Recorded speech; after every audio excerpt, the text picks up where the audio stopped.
video.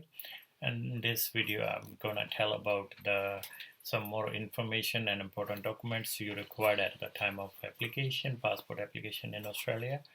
And in this first thing which I missed in a previous video was a single name. If you have a single name, will be written into the family name box, not in a primary name box. So if you have sometime you in your country your first name and last name written together, so you need to write on that will be on your family name boxes, not in a primary name box. Primary name box will be remain blank, or either you can put crosses on 3-4 crosses in boxes. So now today I'm going to tell you about the more important documents you required at the time of application. The first one is B3 form. So B3 form you required for child under guardianship of immigration and border protection. So if the child is under the guardians of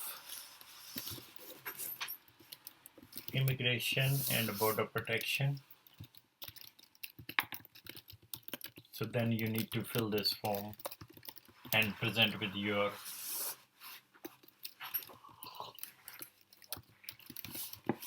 border protection and present with your application.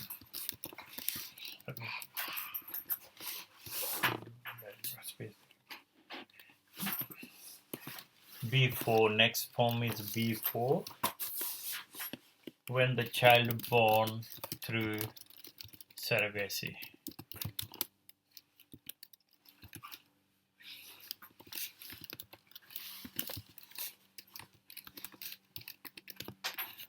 Next one is the B6, when the child born overseas and don't have a birth certificate.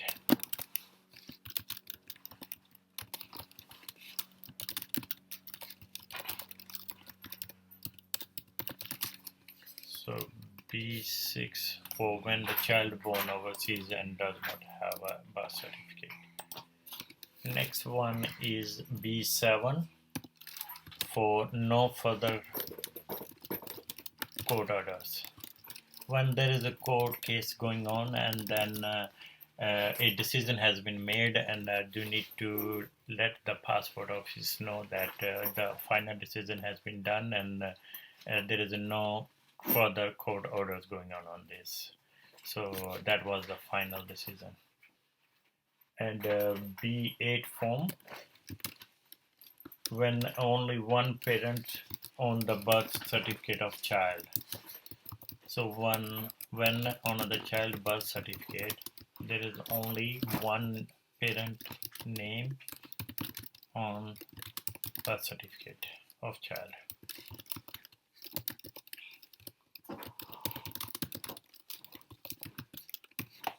So then you need to fill this form and of course send with your application form, and this to let them know like there is only one parent when they born and what is the reason or why. So that form pretty much explained that there will be options for doing that as well. So next form you required is B9, and that is a child without full parent consent.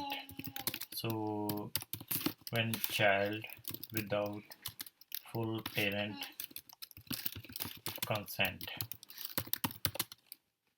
Yes, this form is for usually when one of the parent is not present in Australia, or they left Australia, or one of parent has died.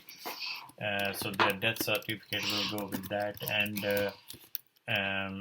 or either separated and one of parent don't sign, they deny to sign, then you need to fill this form and send with your application form. B10 is a child welfare form. B11, which is general declaration form. and this form is pretty much for all of documentation.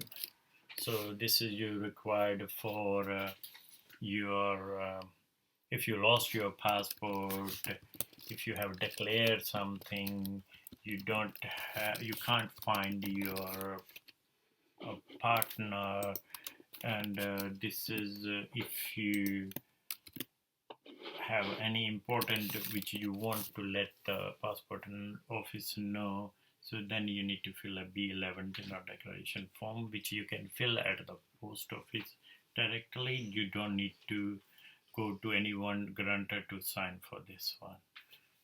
So next form is B14, and this is a declaration of sex and gender passport.